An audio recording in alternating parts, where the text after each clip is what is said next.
Hey guys, tonight we step quietly into the cold darkness of the Roman frontier, where the sky is still black, the stars are fading, and somewhere beyond the walls of your wooden barracks, a watchman is already calling the hour. You open your eyes before the sun does. For a moment, you do not remember where you are. Then you feel the rough blanket beneath you, the hard wooden bunk against your back, and the familiar weight of exhaustion sitting behind your eyes. Around you, dozens of other soldiers are breathing heavily in the dim barracks. Someone coughs. Someone mutters in his sleep, somewhere near the doorway. A sandal scrapes against the floor. You have slept, technically. But rested? Not even close.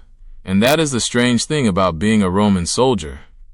You might spend years wearing the eagle of Rome, marching across provinces, guarding roads, building forts, carrying messages, and standing watch beneath unfamiliar stars.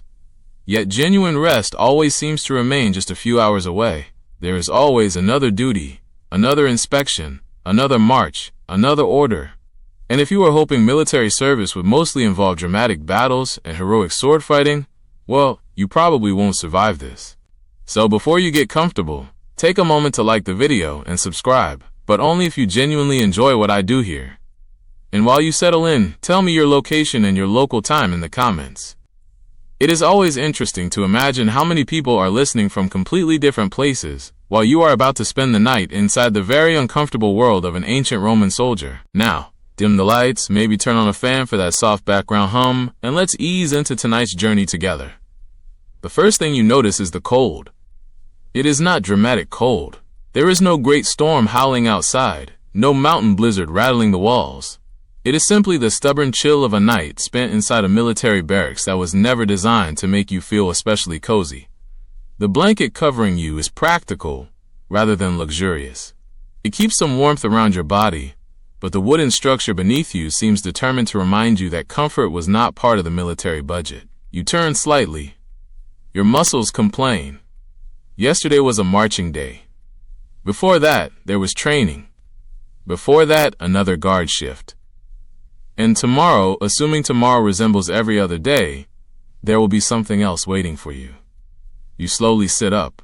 All around you, men begin doing the same. There is no peaceful alarm clock, no gentle sunlight slipping through curtains, no warm room where you can lie in bed for another 20 minutes while reconsidering every decision that brought you to this moment. The Roman army has its own rhythm, and you are expected to move with it. Outside, the fort is beginning to wake.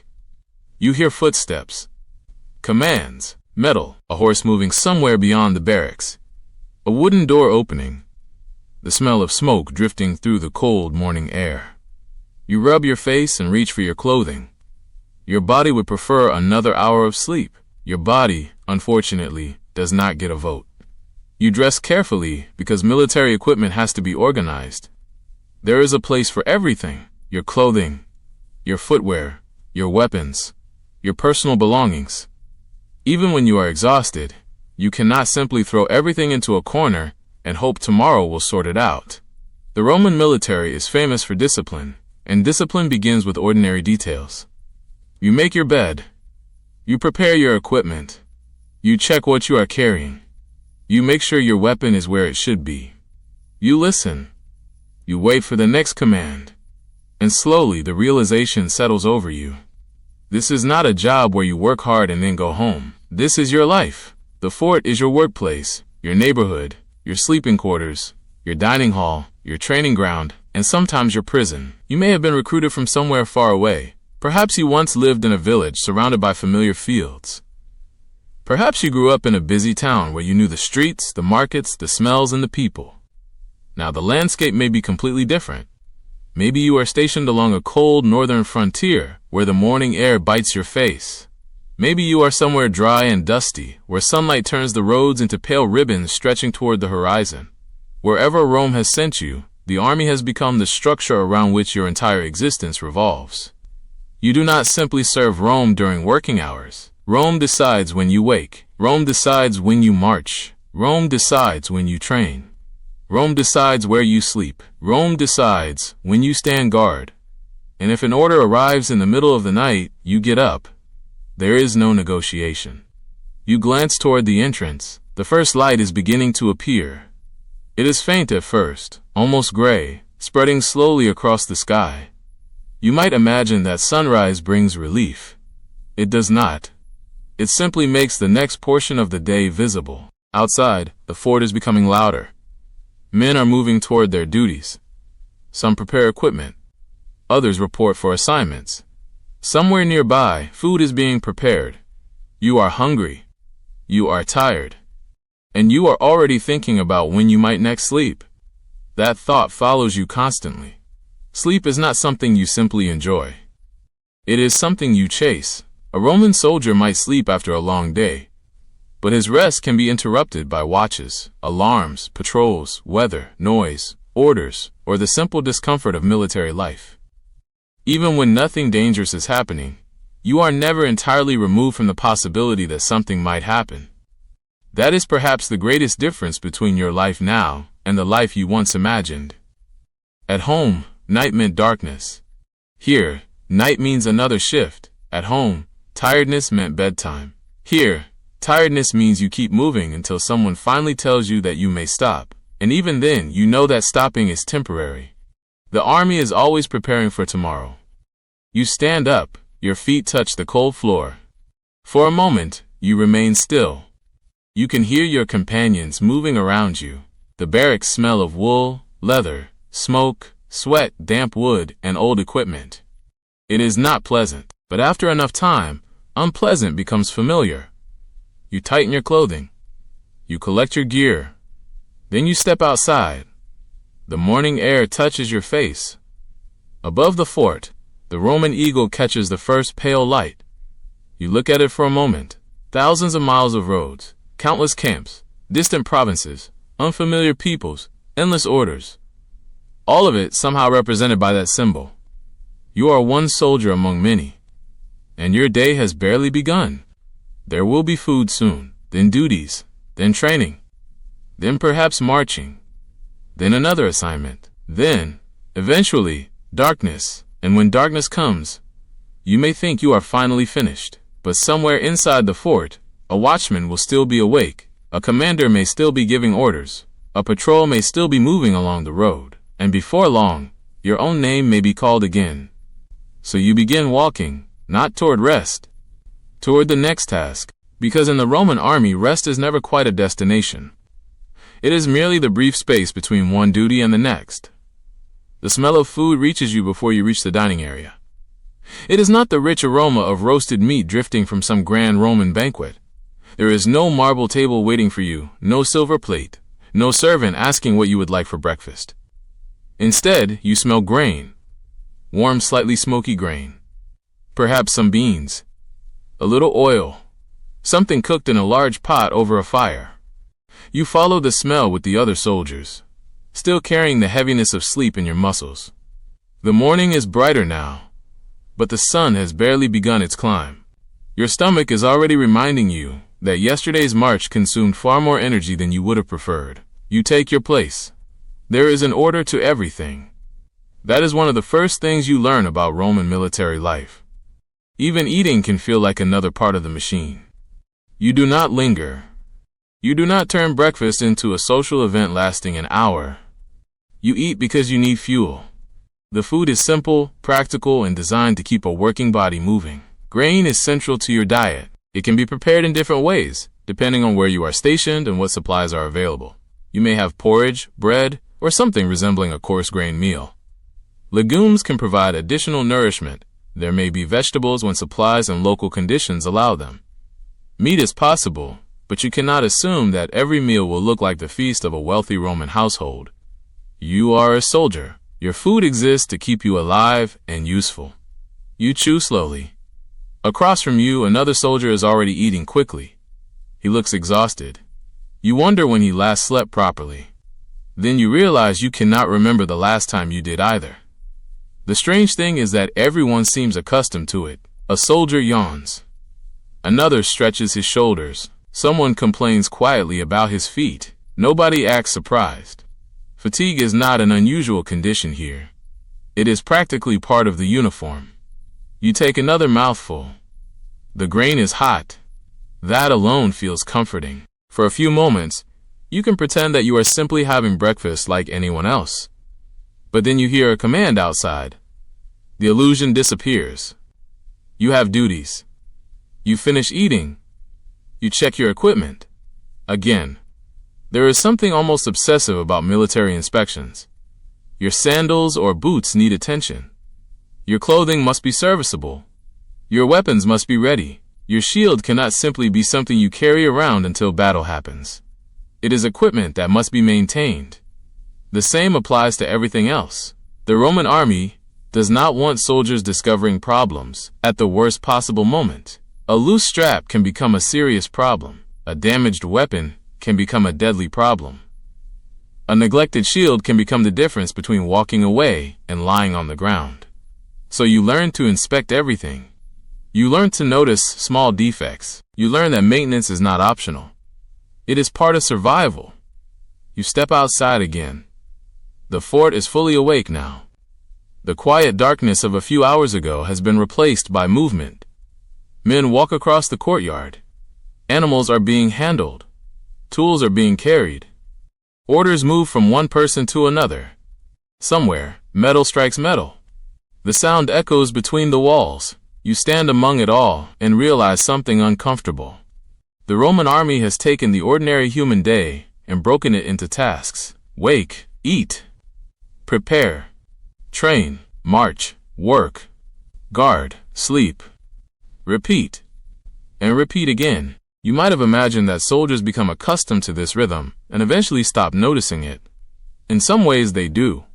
That is how humans survive difficult routines. The extraordinary becomes ordinary. The heavy equipment becomes something your body expects. The early waking becomes normal. The aching feet become background noise. The lack of privacy becomes something you barely notice. But your body remembers. Every day adds another layer of fatigue. You carry yesterday into today. Today into tomorrow. And tomorrow into the next day. You watch a group of soldiers preparing to leave the fort. Their packs are being checked. Water is secured. Weapons are arranged. Everything is deliberate. Nothing is left to chance if it can be controlled. The Roman military is not built around the idea that soldiers should simply be brave. Bravery matters. But organization matters too. A frightened soldier with proper equipment and training may survive. A brave soldier without preparation may not. That is why your mornings are structured. The army wants your body and mind to respond automatically. When someone gives an order, you should not need to debate what happens next. You move. You obey. You act. The discipline can feel exhausting. But it is also one of the reasons Rome can keep armies operating across enormous distances. You are part of something much larger than yourself. That sounds impressive, until you realize that being part of something larger also means your personal preferences matter very little. You cannot decide that today you would rather sleep until noon. You cannot decide that your feet hurt too much from marching. You cannot simply announce that you have changed your mind about military service. Your schedule belongs to the army. Even your body, in a practical sense, has become military equipment, and military equipment must be maintained. You begin walking toward the training area. Your stomach is no longer empty. That is good, because soon your body will need every bit of energy it can find. The training ground is already busy. You can hear wooden practice weapons striking. Men are moving through drills. Instructions are being shouted. Dust rises beneath marching feet. You stop at the edge for a moment. You know what is coming. Training. Again. Yesterday you trained. The day before that, you trained. You will probably train tomorrow. And the next day. The Roman soldier is not allowed to become comfortable simply because there is no battle today. In fact, peaceful periods can be filled with some of the hardest work. You practice because battle is unpredictable. You practice because mistakes are expensive. You practice because the army expects you to perform while tired, frightened, hungry, and confused. And so the training begins. You grip your practice weapon. Your shoulders tense. Your feet shift into position. The first movement feels manageable. The second does too. By the 10th repetition, your arms are warming. By the 20th, your breathing changes. By the 50th, you begin to understand why the Romans considered military training so important. It is not entertainment. It is conditioning. You are teaching your body to continue after your mind starts asking it to stop. And perhaps that is the real lesson of your Roman military life. You are not being trained merely to fight. You are being trained to endure, to keep walking when your feet hurt, to keep carrying when your shoulders ache, to keep watching when your eyes are heavy, to keep obeying when your patience is gone, to keep moving when rest feels like the only thing you want. The sun climbs higher. Your morning is already disappearing. You look toward the walls of the fort. Beyond them lies the wider world. Roads, villages, fields, rivers, forests, enemies, allies, thousands of miles of Roman territory. And somewhere beyond those walls is the possibility of home. But for now, home feels very far away. You take another breath. The instructor gives another command. You raise your weapon. And once again you begin, because breakfast has ended. Rest has ended, and the next part of your day has only just begun. The training ground is already waiting for you.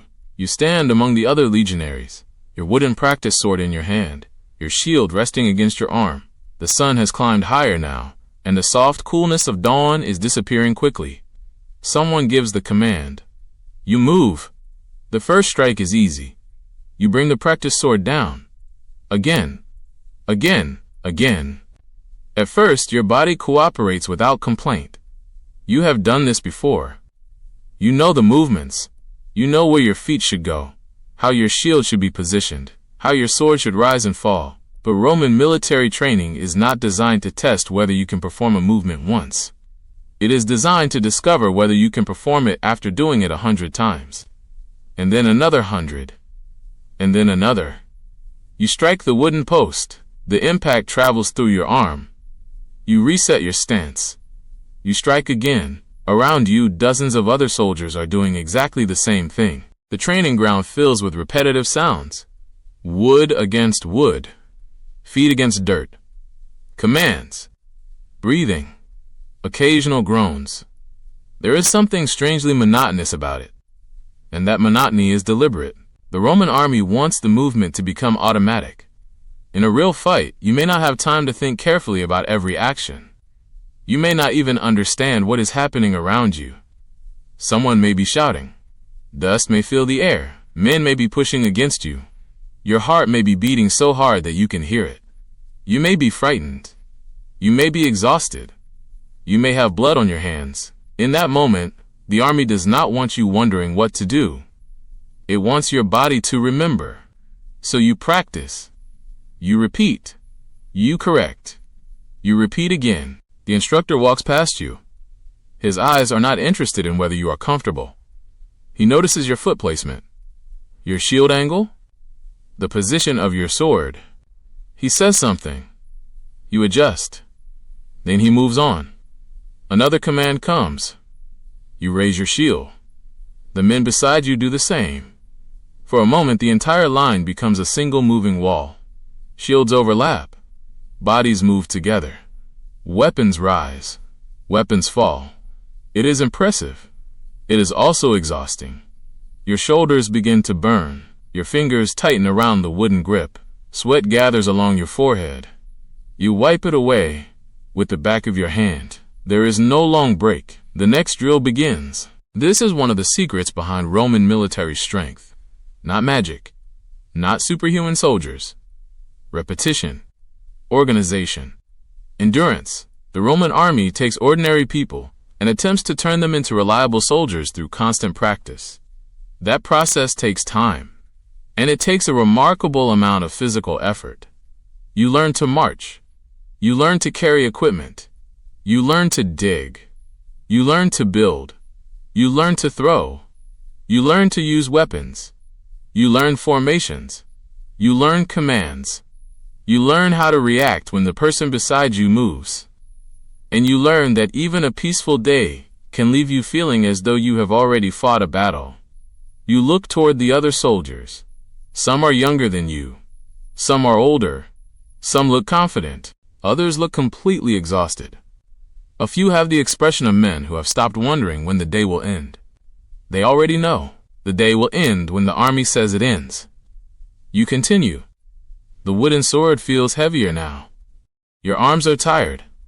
Your back aches. Your feet are beginning to feel every step. You shift your weight. The instructor notices. Another command. You straighten. You raise the shield. You strike. Again. Again. Again.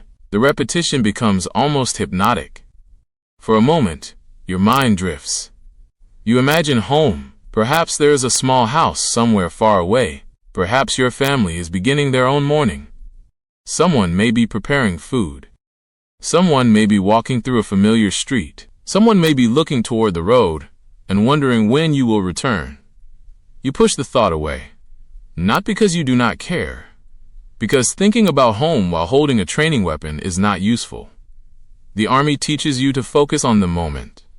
The present is what matters. The next command is what matters. The next movement is what matters.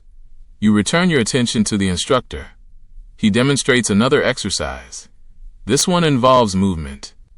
You advance, retreat, raise the shield, strike, turn, move again. The ground beneath your sandals is dusty. With every step, small clouds rise around your feet. Your breathing becomes louder. The men around you are breathing heavily too. The training ground begins to smell of dust, leather, sweat, and sun-warmed wood. It is not glamorous. There is no heroic music, no cheering crowd, no poet standing nearby to describe your courage. There is only work. Hard, repetitive work. And that is exactly what makes it effective. Eventually, you begin to understand something. The Roman soldier's greatest enemy is not always another army. Sometimes it is fatigue. Fatigue makes you careless. Fatigue makes your reaction slower. Fatigue makes simple tasks difficult. Fatigue makes you want to stop. The army therefore trains you to continue while tired. You are learning endurance as much as combat. Your instructor orders a longer drill. You move with the others. The formation advances across the training ground. Your shield presses against your arm. Your equipment pulls at your body. The sun feels hotter. You keep going.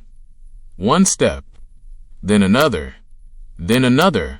It is strange how small a single step feels. But thousands of steps can take you across a province. Thousands more can take you to another frontier. And every one of those steps will have to be taken by your feet. Your body is already learning that lesson. Roman military life is not simply about the moment of battle. The battle may last hours, but the preparation can last years. You might spend countless mornings training for a confrontation that never comes. You might spend months stationed in a quiet fort where nothing dramatic happens. You might wonder why you are practicing the same movement again and again when there is no enemy anywhere nearby. Then one day, an enemy may appear. And suddenly the repetition has meaning. The shield that felt heavy becomes protection. The practiced movement becomes instinct. The formation becomes survival. The training that once seemed boring becomes the reason you know what to do. But knowing that does not make the training easier.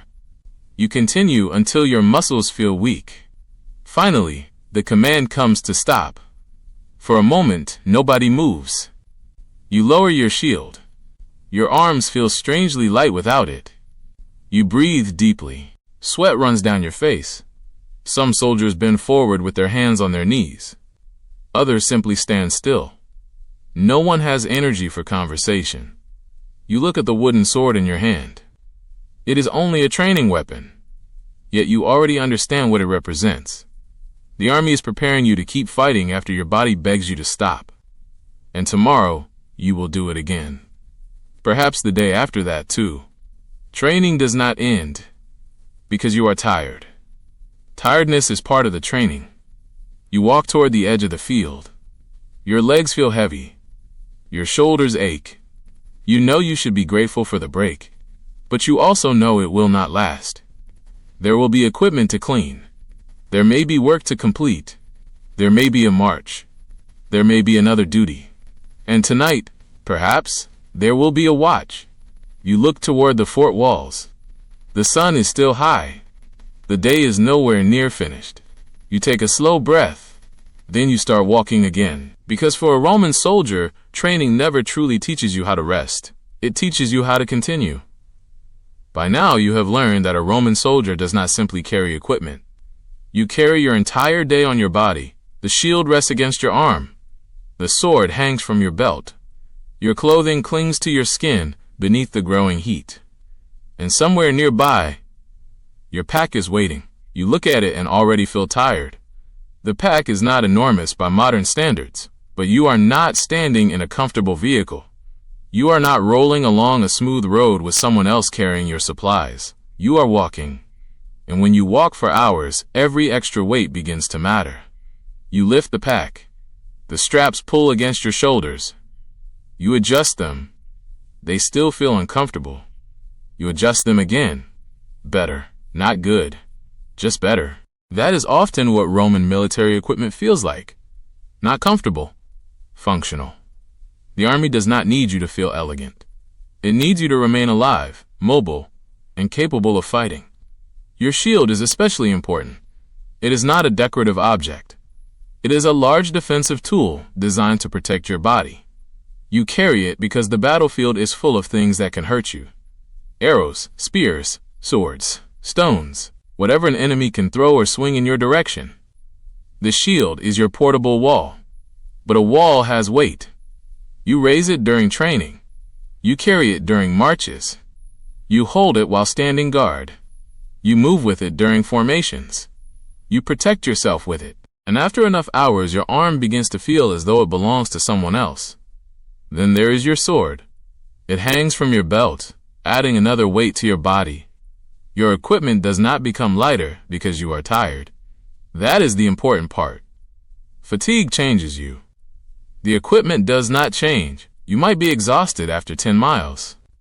The shield still weighs the same. You might have walked 20 miles.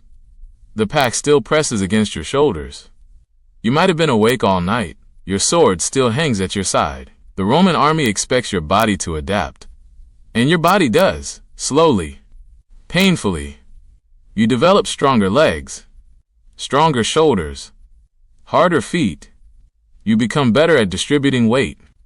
You learn how to adjust straps. You learn how to carry things efficiently. You learn where the equipment rubs against your skin. You learn which parts of your clothing need repair. You learn that a tiny problem at the beginning of a march can become a serious injury several hours later. A strap rubbing your shoulder seems insignificant at first. After an hour, it is annoying. After 3 hours, it hurts. After 6 hours, you may be thinking about nothing else. So maintenance becomes part of survival. You inspect the leather. You check the buckles. You examine the shield. You make sure the sword is secure. You look at your sandals. Your feet are perhaps the most important part of your body when you are marching. If your feet fail, everything becomes difficult. A Roman army can have excellent weapons and disciplined formations, but an exhausted soldier with damaged feet cannot move properly. And armies need to move. That is one of the reasons Roman roads become so important. The empire depends on movement. Soldiers, supplies, messages, officials, food, weapons. Everything must travel. And you are part of that transportation system. Sometimes the road is beautiful. You might pass through rolling countryside, fields, vineyards, small settlements, rivers crossed by bridges, stone roads stretching toward the horizon. But beauty does not make marching easier. You still have to walk. One step, another, another. The road continues. You look ahead. It seems endless. You wonder how far remains. Nobody gives you a satisfying answer. Perhaps another 10 miles. Perhaps more. You keep walking. Your shield knocks gently against your body with each movement. The pack shifts. You adjust it. The sword bumps against your side. Your feet begin to hurt. You continue. This is where the weight of Roman military equipment becomes more than simple numbers. It changes the way you move. You cannot walk exactly as you would without it. Your shoulders remain slightly tense. Your back adjusts. Your legs become accustomed to the additional load. Your hands are rarely empty. Even when you are not fighting, you are carrying. That is the paradox. You may spend most of your military career not fighting enemies at all, yet your body is constantly prepared for combat. Your equipment is always nearby. Your training never really stops. Your weapons must remain ready, and your physical condition must remain good enough to use them. You are essentially living in a permanent state of preparation. The sun becomes hotter. The road shimmers ahead. You drink when you can. Water is precious. You cannot simply stop at the nearest shop and buy a cold bottle. You depend on what the army has arranged. Supplies must be transported. Water sources must be known. Routes must be planned. Every soldier has to understand that movement depends on logistics. You are only one person, but an army contains thousands. Thousands of people need food. Thousands need water. Thousands need equipment. Thousands need places to sleep. The Roman military machine is therefore enormous, and you are one small part inside it. You keep walking. The sound of marching feet becomes almost hypnotic. Left, right, left, right. The same rhythm repeats. Sometimes you talk with the soldier beside you. Sometimes nobody talks. There are days when conversation helps. There are other days when everyone is too tired. You hear only footsteps, leather, wood, metal, breathing, occasionally an order. The road stretches ahead. You wonder how Roman soldiers managed to march so far. The answer is not that every soldier enjoys it. You simply learn to keep going. That may be the most important skill the army gives you. Not strength, not courage. Persistence. You learn that discomfort does not automatically mean you must stop. A sore shoulder does not mean the march is finished. A tired foot does not mean you can sit down. A heavy shield does not become optional. You continue until the command changes. And when the command finally changes, another task may begin. Perhaps you build a temporary camp. Perhaps you dig defensive ditches. Perhaps you help construct barriers. Perhaps you unload supplies. The end of the march is not necessarily the end of the work. That realization follows you like a shadow. You finally reach the next position. Your shoulders ache. You put the pack down.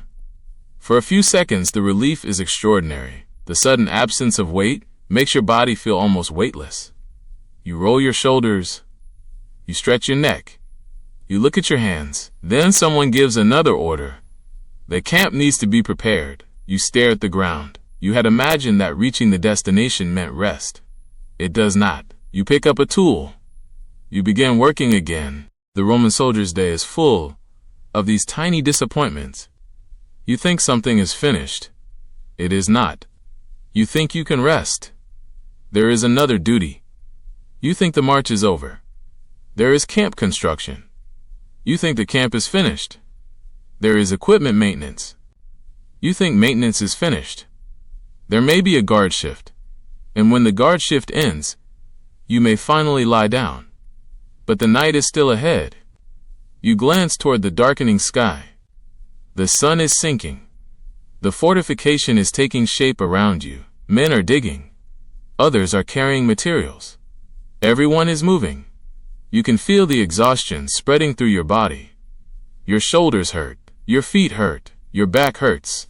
But you keep working, because the Roman army has taught you something very clearly.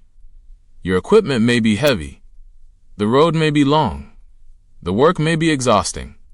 But the real weight is knowing that tomorrow you will put it all on again. And then you will march again. By the time you reach the fort, you have already learned one uncomfortable truth. The Roman military camp is not designed around comfort. It is designed around order. Everything has a place. Every soldier has a duty. Every hour has a purpose. Even the spaces where you sleep are arranged according to military logic. You enter the barracks after another long stretch of work. Your shoulders still ache from the weight of your equipment. You would like nothing more than to lie down. But before you can do that, there are things to put away. Your shield needs to be placed properly. Your sword needs to be secured. Your clothing and personal belongings need to remain organized. The army expects you to know where everything is. That might sound simple, but imagine living in a crowded military building with dozens of other men. There is not much privacy. You do not have your own quiet bedroom. You do not have a comfortable chair waiting beside a window. You do not have a soft bed surrounded by familiar possessions. Instead, you have a narrow sleeping space inside a barracks. The room is shared. The air is shared. The noise is shared. Even the smell is shared. You may smell smoke from cooking fires, leather, damp wool, sweat, oil, dust, human bodies. After enough time, you probably stop noticing, or perhaps you simply learn that noticing does not help. You place your equipment where it belongs, then you look toward your sleeping space. Your bed is waiting. It is not luxurious. The surface is hard. The blanket is practical. The space around you is limited. Yet after a day like this, it looks almost beautiful. You sit down. For the first time since morning, you are not carrying the full weight of your equipment. Your shoulders relax. You stretch your legs. Your feet hurt. You remove your sandals. The relief is immediate. You inspect your feet. There are irritated spots. Perhaps small blisters. Perhaps nothing serious yet. You know that tomorrow may make them worse. But tomorrow is tomorrow. For now, you simply sit. Around you, other soldiers are doing the same. Some are talking quietly. Others are repairing clothing. One man is cleaning equipment. Another is eating something he saved from earlier. Someone laughs. The sound feels strange after such a long day. You realize that soldiers do not stop being human simply because the army has made their lives highly disciplined. They joke. They complain. They remember home. They argue. They tell stories. They make friendships. They create small moments of normal life inside an environment that often feels anything but normal. You listen to a conversation nearby. Someone is describing a town he visited years ago. Another soldier disagrees with his memory. They begin arguing over something insignificant. You almost smile. It is a tiny moment. But these tiny moments matter, because military life is not made entirely of dramatic battles. Most of it is routine. The same walls, the same roads, the same faces, the same commands, the same equipment, the same meals, the same sleeping spaces. The repetition can make time feel strange. Weeks can disappear, months can disappear, years can disappear. You may arrive at a fort as a young man. Then, one day, you realize that you have spent a large part of your life here. The barracks have become familiar. You know which floorboards make noise. You know where the light enters in the morning. You know which soldier snores. You know which officer is strict. You know which cooking fire produces the best food. You know where to sit when you want a little quiet. These details become your world. Outside, Rome continues. Cities grow. Governors change. Merchants travel. Families live their ordinary lives. Children grow up. People marry. People die. News travels slowly, but inside the fort, your world is much smaller. You wake. You train. You march. You work. You guard. You sleep. Then begin again. You may wonder why soldiers accept this life. The answer is complicated. Some join for pay. Some because military service offers opportunities. Some are looking for a different future. Some are influenced by family.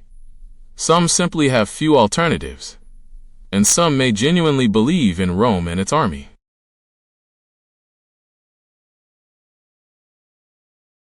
But whatever brought you here, the reality is the same. The army now controls much of your daily existence. Even your free time has boundaries. You cannot simply disappear beyond the fort whenever you want. The army needs to know where its soldiers are. Security matters. Discipline matters. Order matters. You sit quietly for a moment.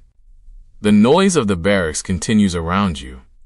Someone walks past. Someone drops a piece of equipment. A voice calls from outside. You glance toward the doorway. Even here, inside your sleeping quarters, the military world is still present. It never completely disappears. You lie down. The wooden surface feels hard beneath your back. You close your eyes. For a moment, everything becomes quiet. Then someone coughs. A soldier turns over. Footsteps pass outside. A horse makes a sound. You open your eyes again. This is not unusual. Sleep in a barracks is different from sleep at home. There are always other people nearby. There is always noise. There is always the possibility of being needed. You turn onto your side. You try again. Your body is exhausted enough that you should fall asleep immediately. But your mind remains active. You think about tomorrow. There will be training. There may be another march. Perhaps guard duty. Perhaps repairs. Perhaps construction.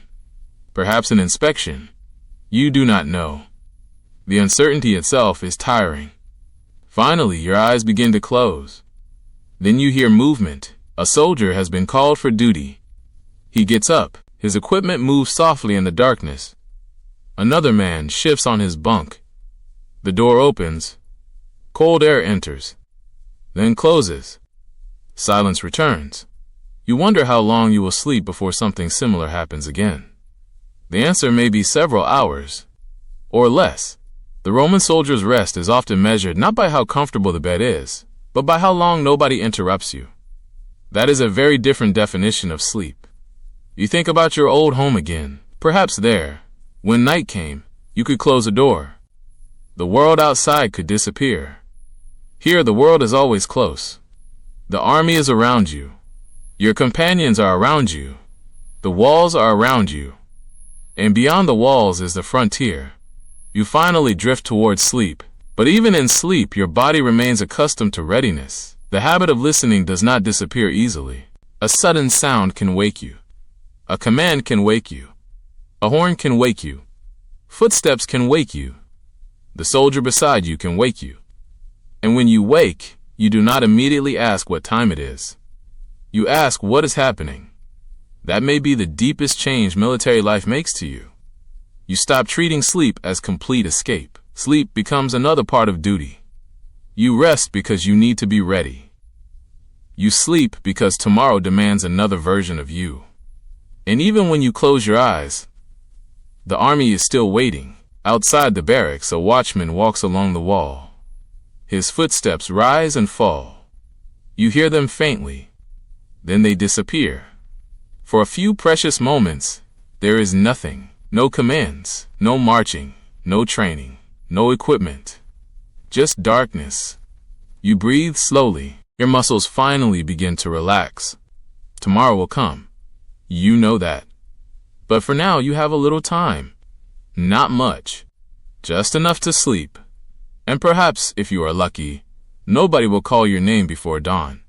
The road has become your second home. You know its dust. You know its stones. You know the way your sandals sound against it after hours of marching. You also know that the road does not care how tired you are. It continues ahead. So you continue too. The morning begins with another command. You wake before your body feels ready. Your shoulders remember yesterday. Your feet remember the day before. But the army does not measure your readiness by how you feel. You get up. You prepare your equipment. You eat what is available. Then you join the column. The soldiers form ranks. Packs are secured. Shields are positioned. Weapons are checked. The order comes. You start walking. At first, the march feels almost easy. The air is cool. The road is firm. Your body is still relatively fresh. You walk with the others. The rhythm settles in. Left, right, left, right. The sound of hundreds of footsteps becomes one continuous movement. For a while, you barely think about it. Then the sun rises. The temperature changes. The cool morning disappears. Your shoulders begin to warm beneath the straps. Your shield feels heavier. Your feet become aware of every stone beneath them. Still, you walk. Roman roads are impressive. Some are carefully engineered. Some cross rivers on strong bridges. Some climb hills. Some cut through forests. Some stretch across open countryside. They are built to connect the empire, but the road that helps Rome move its army does not make the march painless. It simply makes the journey possible. You look ahead. The column seems endless. Soldiers disappear into the distance. Then more soldiers appear behind you. You are part of a moving line of men, equipment, animals, supplies, orders, and expectations. There is nowhere to hurry to. There is nowhere to escape. The road determines your pace. Your companions determine your rhythm. The officer determines when you stop. You keep walking. After several miles, conversation becomes quieter. At first, men may talk about food, home, women, money, other soldiers, something funny that happened yesterday. But eventually, fatigue wins. Talking requires energy. You save that energy for your legs. The only sounds are footsteps and equipment. Leather straps creak. Metal occasionally knocks against metal. Wood shifts. Someone coughs. A horse breathes heavily. The road continues. You drink water, then continue. You begin to understand why marching is one of the most important parts of military life. A Roman army cannot remain in one place. Enemies may be hundreds of miles away. Orders may arrive from distant commanders. A border may need reinforcement. A rebellion may break out. A governor may need soldiers. A fort may need supplies. A new camp may need to be established. All of these things require movement, and movement requires soldiers who can walk for long distances while carrying equipment. That is why marching is not simply transportation. It is a military skill. You practice it. You become accustomed to it. Your body learns how to distribute the weight. Your feet develop toughness. Your shoulders become stronger. Your breathing becomes more controlled. You learn how to pace yourself. You learn that walking too quickly early in the march can make the final hours miserable. You learn to find a rhythm. The best soldiers are not necessarily the ones who begin fastest. They are the ones who can still move when everyone else wants to stop. The sun climbs higher. Your mouth becomes dry. You look toward the next water source. It seems far away. You keep going. Your shoulders ache. You adjust the strap. The relief lasts only a few minutes. Then the pressure returns. You adjust it again. You begin to understand how small discomforts become enormous over time. A strap, a blister, a sore muscle, a dry mouth, a stiff back. Each one is manageable alone. Together they become exhaustion. And still the column moves. You pass fields. Farmers watch from a distance. Perhaps they recognize the soldiers as part of Rome's power. Perhaps they are simply curious. You pass a small settlement. Children stare. Merchants move aside. Animals are pulled away from the road. For a few minutes, the world feels almost peaceful. Then the settlement disappears behind you. The road continues. The landscape changes. You may pass forests where the road becomes shaded. For a moment, the cooler air feels wonderful. You breathe more easily. The shade protects you from the sun. Then the road emerges again. The heat returns. Your body notices immediately. You keep walking. Sometimes the weather becomes your enemy. Rain turns roads into mud. Mud sticks to sandals. Clothing becomes heavy. Packs become damp. Wood becomes slippery. A march that was difficult in dry weather can become miserable in rain. Cold weather brings different problems. Your fingers stiffen. Your clothing becomes damp. Sleeping becomes harder. Guard duty becomes painful. But the army still needs to move. The weather does not cancel every order. You may wish it would.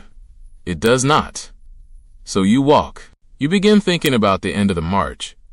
That thought becomes a kind of reward.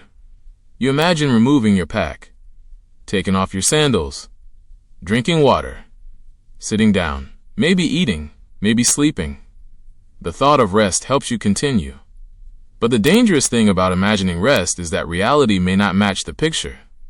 Eventually, the officer gives the signal. The march is over. Relief moves through the column. Men begin setting down equipment. You remove your pack. Your shoulders feel strangely light. You roll them backward. Your neck hurts. Your feet hurt. Your legs feel heavy, but you are finished. At least with the march. Then you look around. The camp needs to be built. The Roman army does not simply arrive and sleep. A temporary camp may require defensive ditches, walls, entrances, tents, storage areas, and organized spaces. Everyone has work. You pick up a tool. Your body protests. You begin digging. The first strike of the tool into the earth feels heavier than it should. You dig again. Dirt moves. Again. Again. You are exhausted from walking, but now you are working with your arms. You wonder how many times a Roman soldier performs this same sequence. March, dig, build, guard, sleep, repeat. The answer may be more times than you would like to imagine. The camp slowly takes shape. What was empty ground becomes a military position. The army has transformed the landscape. Roads connect forts. Forts protect roads. Camps support armies. And soldiers make all of it possible. You step back and look at the work. It is impressive, but you are too tired to admire it for long. The sun is beginning to sink. You still have equipment to maintain. You still need food. And somewhere in the coming hours, there may be another duty. You sit for a moment. Your feet are throbbing. You remove one sandal. You inspect your skin. A small blister has formed. You stare at it. Tomorrow, you will probably have to walk on it. You put the sandal back on. There is no alternative. The Roman road does not care. The army does not care. The next destination is still waiting. You look toward the horizon. The last light is fading. The marching column is now a memory behind you. Tomorrow, another road may appear. And you already know what you will do. You will wake. You will prepare. You will lift the weight. And you will walk. Because the Roman soldier's life is measured in miles. Miles between forts. Miles between provinces. Miles between battles. Miles between home and the place where you now stand. And with every mile, you discover that exhaustion is not an interruption to military life. It is part of the journey. Night arrives slowly on the frontier.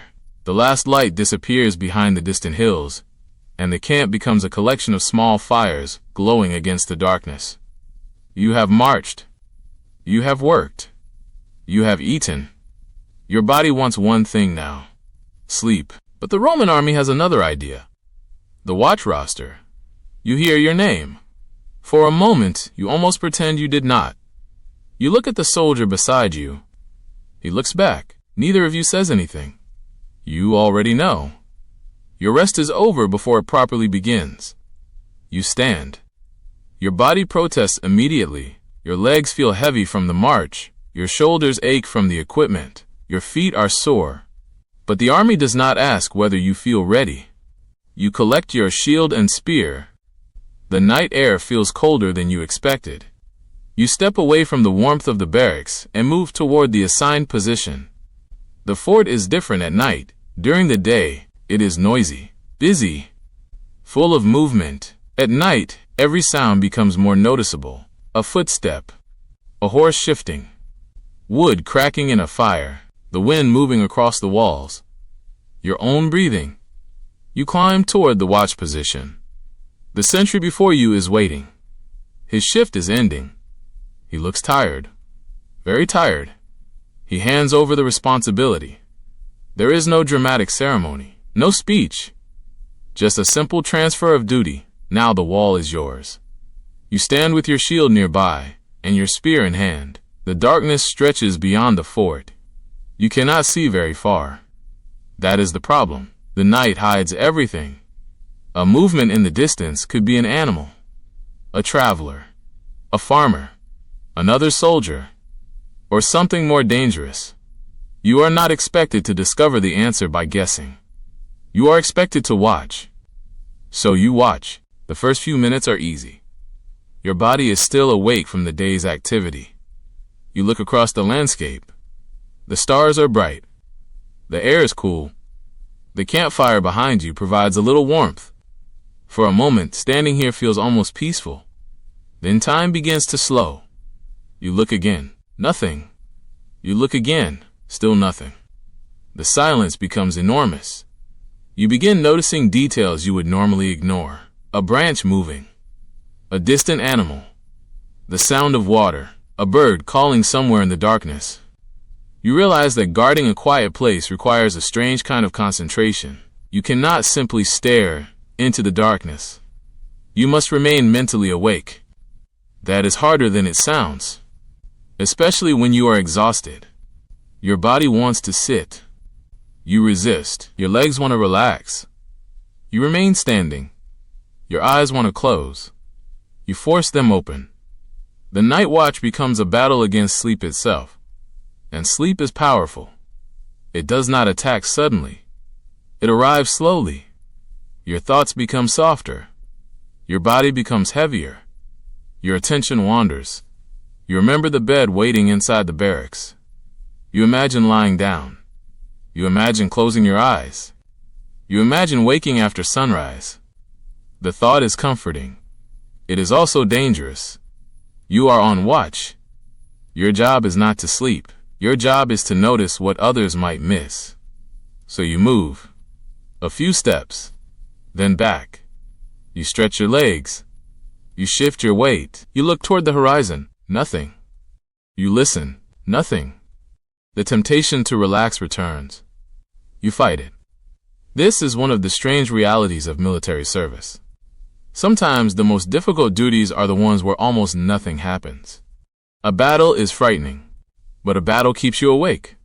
A quiet night can make you sleepy, and sleep can make you careless. Carelessness can become dangerous. You think about the people sleeping inside the fort, your companions, hundreds of men. They are trusting the sentries. They are sleeping because someone is watching. That thought gives the duty a different weight. You are tired, but you are responsible. You look again. Still nothing. The moon changes position. You realize several hours have passed. Your legs hurt from standing. You shift your shield. You take a drink. The water is cool. You feel slightly better. Then you hear something. A faint sound. You freeze. Your hand tightens around the spear. You listen. There. Again. Something moving beyond the wall. You stare into the darkness. For a few seconds, your mind fills the empty landscape with possibilities. Then a shape appears. Small. Low to the ground. It moves across the distant edge of the light. You wait. It is an animal. Perhaps a fox. Perhaps something else. You watch it disappear.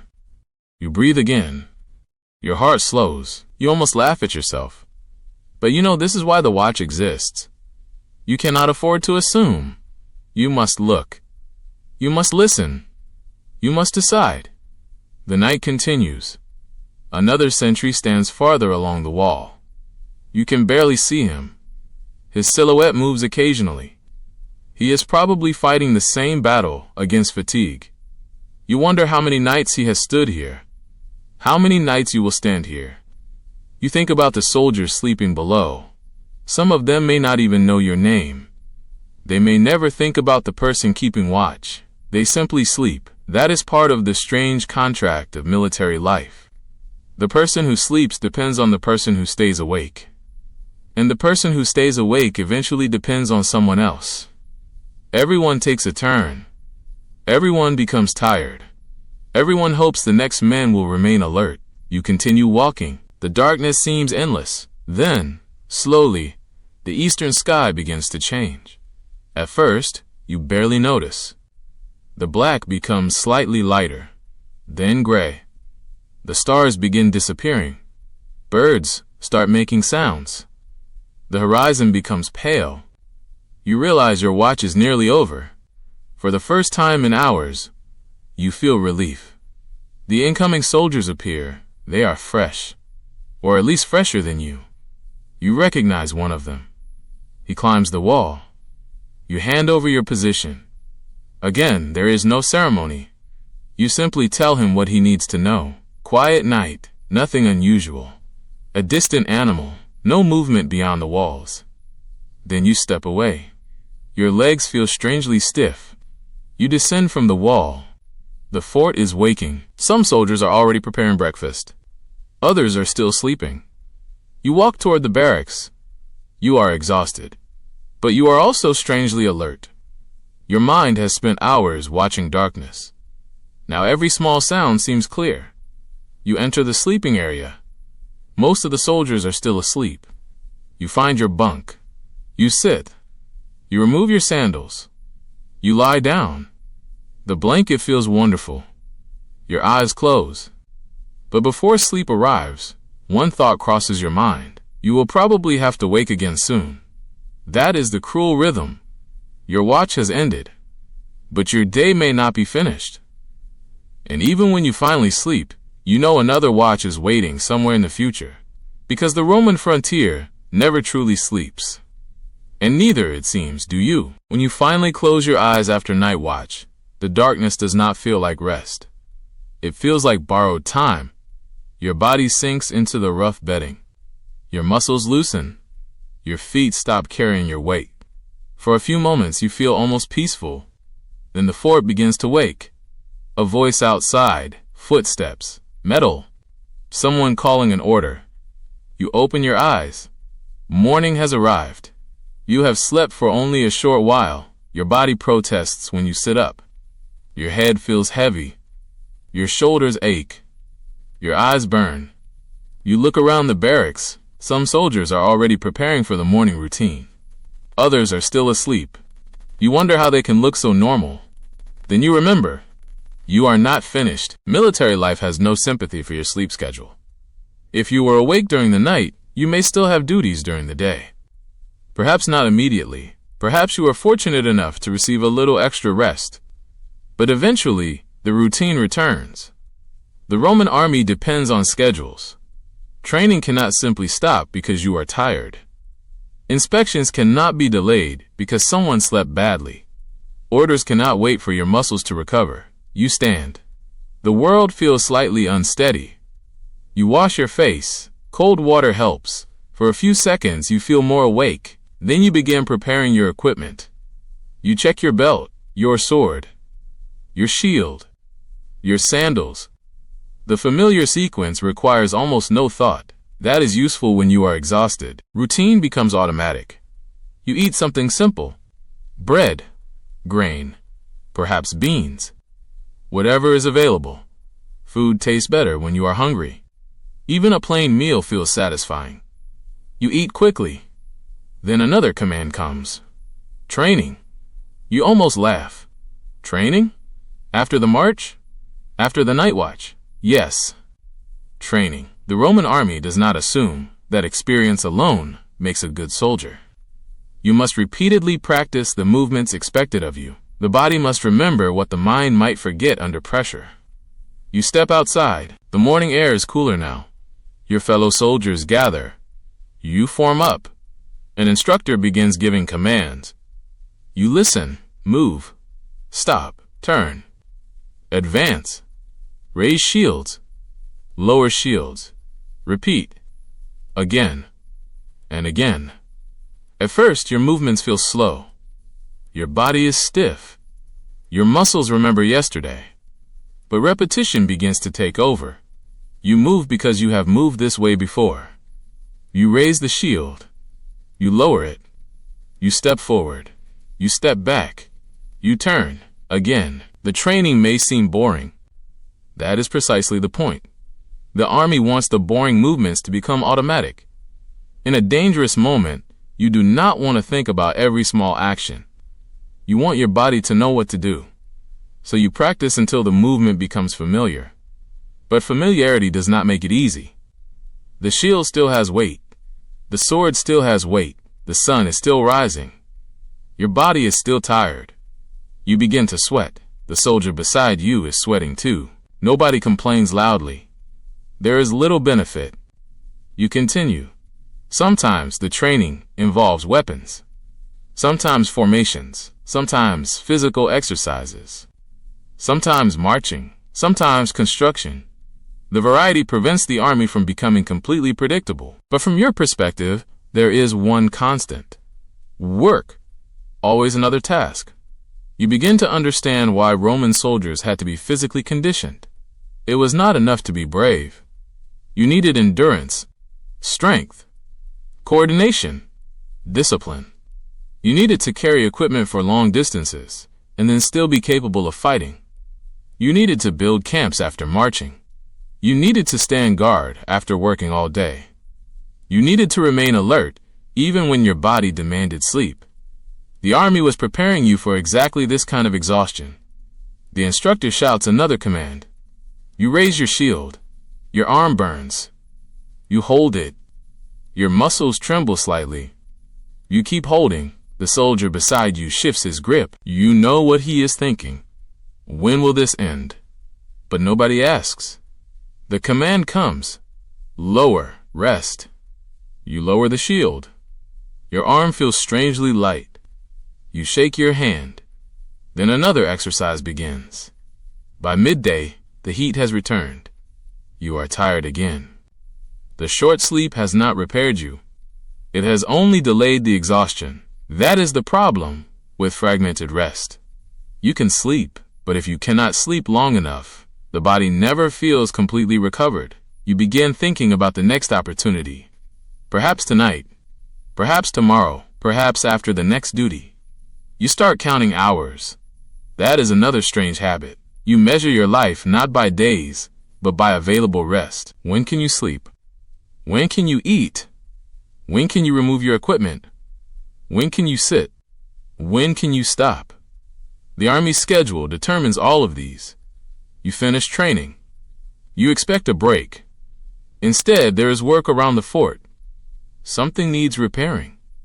A wall, a gate, a roof, a drainage channel. Military life requires constant maintenance. A fort is not simply built once and forgotten. Wood rots, stone shifts, leather wears, tools break, roads need attention, water systems need cleaning, weapons need maintenance. Everything ages. You are part of the solution. You carry materials. You lift. You dig. You repair. Your hands become dirty. Your back begins aching again. The sun moves slowly across the sky. You wonder whether time has stopped. It has not. You are simply too tired to feel it moving. Eventually, the work ends. You return to the barracks. This time, you are allowed to sit. You remove your shield. You loosen your belt. You stretch your shoulders. Another soldier sits beside you. Neither of you speaks for several moments. Then he says something about the food. You laugh quietly. It is not even particularly funny. But exhaustion makes ordinary jokes entertaining. You eat. You drink. You listen to the conversations around you. Someone has received a letter. The room becomes interested. Letters from home are precious. They connect soldiers to lives far away. You hear a man reading quietly. His voice changes as he reaches certain parts. You do not ask why. Everyone understands. The army may control your present, but letters remind you that another life exists. A family, a village, a city. People who know you as something other than a soldier. You wonder what they imagine when they think of you. Perhaps they picture battles, glory, standards, armor. They probably do not imagine you digging drainage channels after a night watch. They do not imagine your sore feet, your stiff back, your sleepless nights, your endless equipment repairs. They see the soldier. They do not see the routine, but the routine is most of your life. You finish eating. Your eyes are becoming heavy again. This time, you hope nothing interrupts you. You lie down. The barracks grows quieter. Your breathing slows. You finally feel the edge of sleep. Then, somewhere outside, a command is shouted. You open your eyes.